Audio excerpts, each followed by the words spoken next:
Hello and welcome to the F1 Time Portal, a Formula One history podcast started by two friends who love Formula One. I'm your host, Rosa. And I'm your Sharknose host, Luigi. And today we're taking you back to the 1961 season, part 2. So let's go. I love the little shout out to the Sharknose, Louis. That was good. Well, I've got to take advantage of it while it's at its peak, you know, because it doesn't stay there for long. I know. No spoilers. Okay, so we're up to race 3. It's the third race of 8. It's June the 18th and we're at Spa. And we have 30 laps, 21 drivers and a grid formation of 3x2x3. So we're at Spa. And Team Lotus finally debut their new Lotus 21s for their drivers. Ferrari also had a fourth car painted up in Belgian racing yellow for Oliver Genderbine. It's interesting they do that because Enzo Ferrari allowed it because they don't do it very often. And since when was Genderbine a favourite of Enzo's like Hawthorne was? Yeah, I don't know. I think they do it because they're in Belgium. And he's Belgian, yeah. And what a pretty cool colour for your country, yellow. Wonder where, they do have like the yellow badge, don't they? I wonder whether that was there before this happened or which came first, the yellow badge or the yellow car. Don't know. Well, I'm just trying to wonder what do the Belgium soccer players play for World Cup soccer? I don't know. Do they wear yellow? I don't recall them wearing yellow. I don't even remember Belgium playing. They're actually one of the top, as in the 2020s, they're one of the top countries, actually. Right. Yeah, surprisingly. But yeah, you're right. I also don't recall them playing. No. So there's a yellow Ferrari going around the track this race. And the organisers threw a curveball for qualifying here. So they invited 25 entrants, but pre-selected 16, plus the fastest 3 of the other 9 to receive starting money. What's going on here? Like, what's on their mind for all these rules? Like, what are they being influenced by? Because we've got two extremes here. We go from Monaco 1960, where there were only 4 cars left at the end of the race, to the Dutch Grand Prix from 61, where there were no retirements. No. So it's like, I don't know what's making them add these curveballs to the rules. Well, it gets worse. It was then personal preference for the 6 unlucky ones to decide whether or not to start the race. Can I have a go too? Can I drive? Can I drive too? Like, it seems like I've got choice. No, right? You've only got choice not to drive the race, not for you to choose to drive the race. What? Why bother? I know. Yeah. It's just crazy. Like. Yeah. Anyway. Well, one of the teams decides to let their 2 drivers battle it out to start the race, as they only had 1 car. So that had to be shared between Cliff Allison and Henry Taylor. I don't even really know which team they drove for because it wasn't a big team. I don't think these 2 drivers. But Allison, as a result, goes too fast, crashes heavily, rolls the car. Luckily, there's a new roll bar though, Luigi, and only suffered. He suffered severe leg injuries, and this would eventually end his Formula One career. Well, I guess 1, he's alive, so that's a positive. 2, that car's not available for anybody now. That's right. And the thing is, this is competition going too far. Yeah. And I guess one thing I wanted to flag was, despite the unusual rules by these race organisers, how are they going to resolve that one? How is the team going to resolve that 1 car issue anyway? Because that 1 car rule didn't matter whether the rule was done by the organisers or not. They only had 1 car and 2 drivers.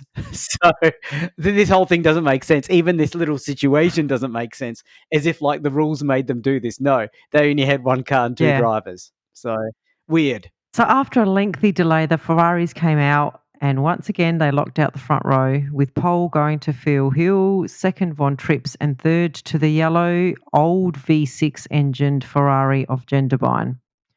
Graham Hill surprised everyone at the start of the race by jumping into the lead from the third row of the grid, but his glory was short-lived as Phil Hill overtook him going up the hill.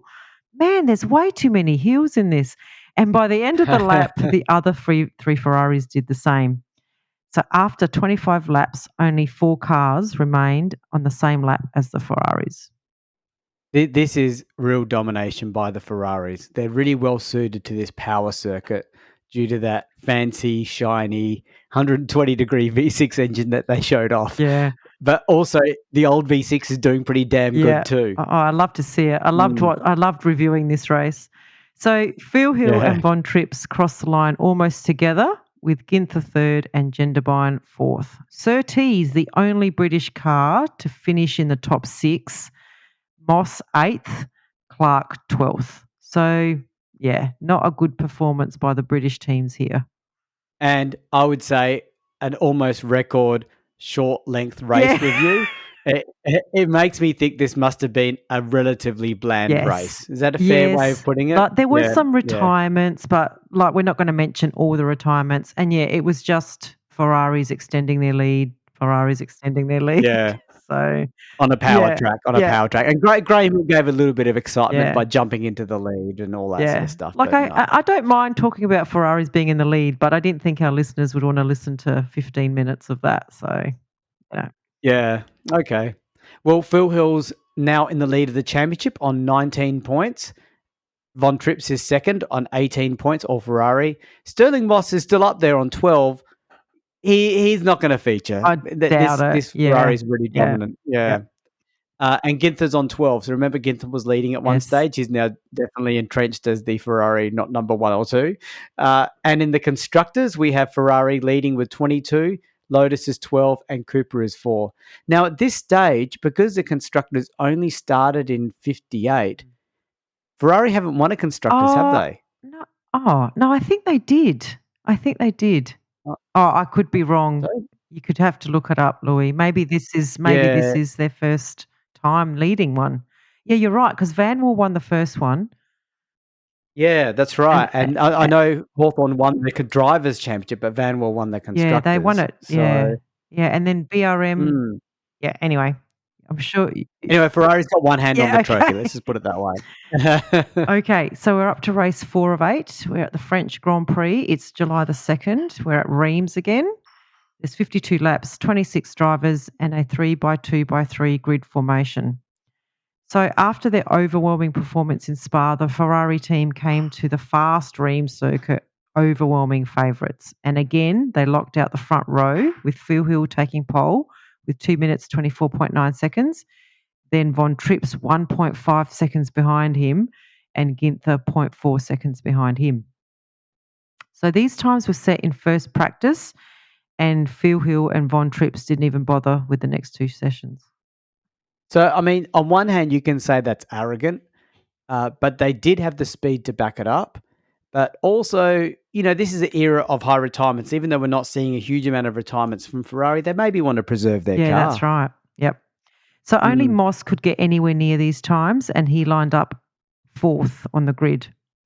Race day was very hot, and many of the drivers soaked themselves in water before the start. Not surprisingly, the 3 Ferraris went straight into the lead, with Moss following close behind. I just want to cut in there for a second. When you say the drivers soak themselves in water before the start, we've had this conversation before about how drivers are not allowed to be drenched with water while they're sitting in the car in modern day Formula One, despite the fact that there is wet weather races, which contradicts that. But there's probably no rule saying you can't be drenched before you go into the car. Probably not. If you want to have a fully race suit shower and then sit in the car, they can't stop that because that's just what you did, right? I wonder though if it makes them heavier. Yeah, it would, but it sounds like if it was hot enough, you do it. Anyway, sorry, back to the race. Okay, so after 10 laps, Phil Hill waved Von Trips through to take the lead, and Moss starts having trouble with his brakes, so he slows right down. So I wonder if that's team orders waving through, but it is only lap 10 and there may be more to it. Like maybe Phil wants to preserve his tyres or something in the car. But these two guys are the protagonists of the championship, they though. are. And I definitely thought it was team orders. Like, it's hard to tell who's number one driver now in that team. Yeah, one's from the USA. I'm trying to think politically. One's from the USA, one's from Germany, I know. Germany. You can't. What one means more Ferrari sales? You know. So Moss gets caught up in the battle for fifth with Baghetti. He's a Ferrari privateer in his first GP. Clark, McLaren, Bonnier, and Graham Hill. And they all get past him eventually. In true Moss style, he then starts a series of pit stops for a new brake pipe. Then his wheel became congealed with melted tar and stones, throwing the balance out of the car. Oh, sorry.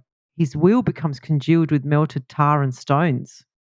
That's you. I was trying to digest this and thinking, so part of the road has attached to his wheel, which is making his car perform differently. Like, the car was not designed with that extra weight in those corners, right? That's right, on their tyres. That's pretty extreme. It really paints the picture of how hot it was. Exactly. So our leader, Von Trips, also retired with water pouring out of his exhaust pipe, putting Phil Hill in the clear lead, with Ginther now second and Baghetti battling with the Porsche of Gurney and Bonnier, all three cars changing positions constantly. This is pretty good for a guy in his first race. I mean, he's in the Ferrari, but he's in the older engine one. So, yeah, pretty impressive. So in the lead, Phil Hill then had a brain fade and tried to outbrake Moss into a corner, who, by the way, was several laps behind. So Phil ends up spinning his Ferrari on the wet tar and collided with Moss. So this is very interesting. So first of all, I have to interrogate you, Rosa. The term brain fade. Yeah, was that your words or Mike Lang's words? It's definitely mine. I would have attributed it to Mike if it was his, but no, it's mine. But what's he doing? Trying to overtake someone who's a lap behind him. I know. It's three laps behind him. It's just insane. He must have felt that much pressure from the drivers behind that he had to. Yeah. You know, I don't know. But I found that really disappointing to read. And I'm glad to say that in fact, it's a pin moment comment, which we'll come back to at the end of this race review of 1961. But I was also going to question you, Rosa, but I was also questioning myself, because as those of you that listen, you know that Rosa and I take turns doing the seasons. I do the even numbers, she does the odd numbers. So if you don't like Rosa's method, just skip to the even numbers and listen to my episodes. But what I was going to say, though, is when you do the race review, it's almost like you're meant to be the reporter and I'm meant to be the commentator. That's the theory, right? But you put the word brain fade. I coloured it, didn't I? I did. Yeah, so a professional newsreader does not put their opinion into their reporting, just saying. But when I was writing that or thinking that, I was thinking, I think I do that a lot too, I think actually. You do. Maybe more so. Anyway, let's keep going after this ridiculous brain fade by Phil Hill. It gets worse because Moss retires with a broken suspension. Oh, wow. And Phil Hill loses over 2 laps trying to restart his engine. So just a stupid move. What was going through his mind in that? I don't know. Laps? When he was seeing the race slip through his fingers, what was his mind doing? So our new leader, who was having oil pressure issues throughout the race, suddenly stopped. Who's the new leader, Rosa? This race has gone crazy because there's been so many retirements and drivers crashing while in the lead. Yeah. Do we know who the leader is at this stage? I'm pretty sure that it's Ginther, and he's battling Baghetti in his Ferrari. So Ginther is in the Porsche, and Baghetti in his first GP as a privateer in the Ferrari. Yeah. So Ginther starts. Ginther's in the Ferrari. Ginther's in the Ferrari. He's like the third driver. That's right. Sorry. Of the works. Sorry, that's right. So he starts having issues with his oil and ends up stopping on the track on lap 41 with a blown engine. Wow. Yeah. So the leaders in dominant Ferraris go out. Yep. So now who's in the lead it's our then? Debut driver Baghetti in his privately entered Sharknose 156. Yeah. Wow. So it was Gurney's Porsche against Baghetti's Ferrari. They changed places lap after lap after lap, and on the final lap, Baghetti dived out of Gurney's slipstream to pass him a couple of 100 yards before the finish line to win his first GP on debut, with Clark third. That's phenomenal on so many levels because one, Clark came third. That's how many retirements there were in this race. And Gurney would have thought, I've got this guy. He's on his debut. I can win this. But Baghetti, good on him for having the backbone to take on an experienced driver and actually win on his debut. And in a very clever, aggressive move on the last corner or last parts of the lap. Really impressive. So Baghetti, hat tip off to you. And I believe he is still the only driver other than Farina to win their first World Championship race on debut. Really? That's pretty special. Still to 2024? I'm pretty sure the only other driver that got close from memory was Jacques Villeneuve in 1996. He was in the dominant Williams and he got pole position and he was actually leading the race with, I think, 10-ish or 15 laps to go, or towards the end of the race, had a car issue and finished second to Damon Hill, who's Graham Hill's son. Graham Hill's son, yes. And so Villeneuve got close. So Baghetti's, I don't know if that record's really going to go. What are the chances? Yeah. Okay. So to the championship, we got Phil Hill, no points, 19 points, still leading the championship. So because all the other contenders didn't get points, there's not much change actually. Von Tripp second on 18 points. Sterling Moss still in third with 12 and Ginther on 12 points. And in the constructors, Ferrari's leading. Well, they've gained another batch of points thanks to Baghetti with 30 points, well ahead of Lotus on 16, then Porsche on 9 and Cooper Climax on 6. So Cooper, where are you? Yeah. See? You were the double champions. Yep. Well, Cooper and BRM just didn't. Yeah, they're just nowhere this season. Yeah, too busy protesting and not doing what we call. I do this in my job, parallel pathing. They did not do any parallel pathing at all. Yeah. Okay, we're up to race 5, the British Grand Prix. It's the 15th of July. We're at Aintree this year. 75 laps, 30 drivers, and a 3x2x3 formation. Okay. And I think this race, it's worth mentioning, but not mentioning at the same time. Just a tip. You got to give a tip of the hat to some innovation. Yeah. So this is the debut of a 4-wheel drive car by Ferguson Racing. However, it was a front-engined car. So it was like innovation in one side and the reverse of innovation on the other. I don't think I mentioned it. Does it even get to the race? Does it do anything? Do you know? I don't know. I'll have a look while you're talking. I don't even know whether it gets through to qualifying. Anyway, so this race is being held at Aintree, as I said, and the weather was terrible. The grid was set during first practice, with the first 4 cars all setting the same time of 1 minute 58.8 seconds. Mainly because the rain came in and all the other session times were just ruined. So Bonnier, though, spoiled the Ferrari lockout party, lining up in the last spot on the front row. Interesting. So it feels this season feels more team dominant than most seasons we've had thus far. I mean, we've seen the Alphas dominant. Okay, the Alphas did have a lot of front row lockouts. Even the Mercedes were pretty dominant, but didn't feel as dominant as maybe the Alphas. No, yep. But this seems really one-sided. It really has a strong feel to it in that regard. So the first 8 drivers were only separated by 0.4 of a second. So it's going to be a close start. Yeah. Before you start the race day story, I wanted to just mention one quick thing. I looked up that Ferguson 4-wheel drive car. It did start in the race. It started around 2/3 of the way down the grid. And what I can see, and it's actually a little bit interesting, giving something away a little bit. Moss retires during the race, as is the norm, I guess. But then this car driven, it's called a Ferguson Climax. It's also driven by Fairman and Moss. Oh. So Fairman was the main driver, and it was disqualified on lap 57, and I think because of the share drive. I see. So it played a little bit of a part, and Moss dabbed his toes in it. Okay. So there you go. That's the 4-wheel drive for a Formula One car. Okay. Good on you. Okay, so Yeah. race day was very wet, and most of the grid had their new Dunlop D12 rain tyres fitted.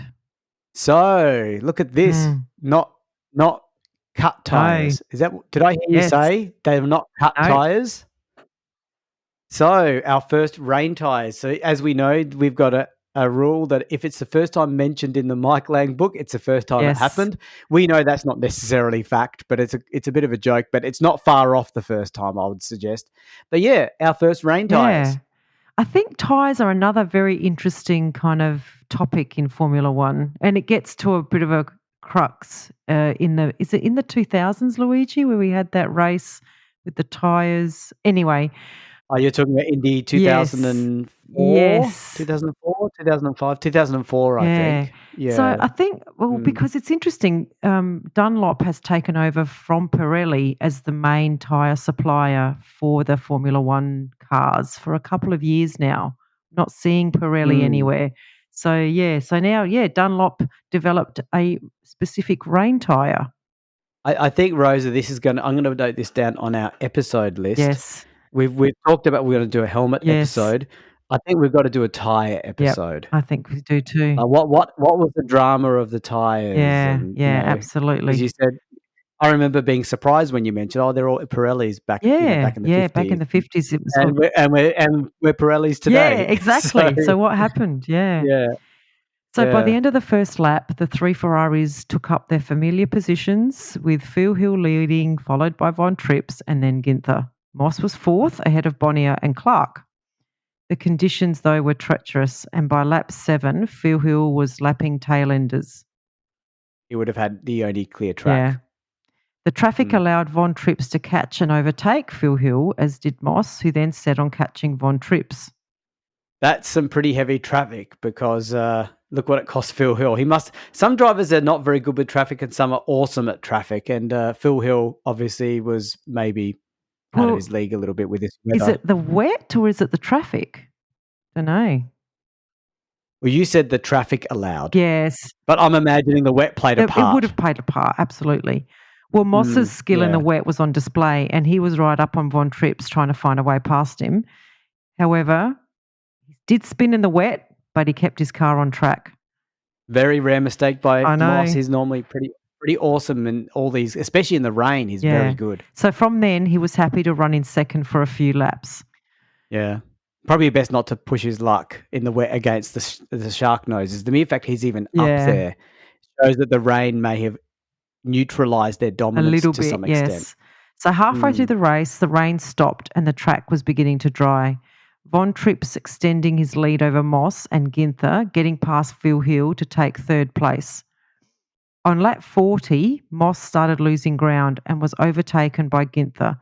5 laps later, he pulled into the pits with no brakes due to a cracked brake pipe. Yeah. Of course. The Ferraris cruised around in complete control of the race and finished Von Trips first, Phil Hill second, and Ginther third after team orders to let his teammate through. So Ginther was in second, but he had to let Phil Hill through. That's really fascinating because it's like Ferrari is making it a 2-horse race, but they're not deciding between those two. Yeah. It's almost like they're delaying the awkwardest of awkward decisions to come later. Like, what's the next team order? Exactly. You know what I mean? Let Phil Hill let Trips through, or the other way around. It's very Ferrari-like, though. Delay the decision. And Brabham came in fourth. The double defending world champion. Yep. He's in a less powerful car. We know that because the Ferrari has made everyone less powerful by context. But we're not hearing about him much in these races. He's become a real bit player. Yeah. Yep. Yeah. It just doesn't feel right, does it? Not at all. Yeah. And a bit of a bland race again. Yeah. Yeah. Yeah. Dominance and reliability in play. So we've got Von Trips now leading the championship on 27 points. Phil Hill is second on 25. And Ginther third on 16. So they're all Ferrari drivers, of course. And Ginther let Phil Hill through, so we know he's not going to be given support, if you know what I mean. And in the constructors, we've got Ferrari streaking away. So they've got 38 points. Lotus is second with 16 and Porsche is third with 11. Cooper all the way down in fourth with 9, Yeah. the double defending champions. Okay, well, I think we're going to leave it there now, and we'll come back next week to finish off 1961. Cool. Thanks, everyone. Speak to you soon. Bye. We have a Patreon! Yay, we're a professional podcast now. So it means a lot to us if you are able to support the F1 Time Portal podcast. For a small monthly fee, you not only get ad-free podcast content, you will also receive special episodes that are exclusively uploaded for our Patreon financial supporters. We promise at least 2 additional exclusive episodes each month aligned to the decade we are up to in the show. And you will also be able to make suggestions about any special episodes you may want us to research and present. We can't promise that we can do all of them, but we will consider them. So, if that sounds like an entertainment bargain to you, go and sign up at patreon.com/F1 Time Portal today. If you're enjoying our podcast, please tell your friends and non-F1 friends alike. Yeah, and don't forget to rate us 5 stars or whatever highest is available on the podcast platform that you use. We have a range of social media handles for you to connect with fellow listeners, so look up F1 Time Portal on all the usual platforms. Or visit us at www.f1timeportal.com or email us at f1timeportal@gmail.com. We would like to give credit to our primary reference materials, a series of books called Grand Prix by Mike Lang. We also use many other written and digital references, which are in our show notes. Thank you for your support. Thank you.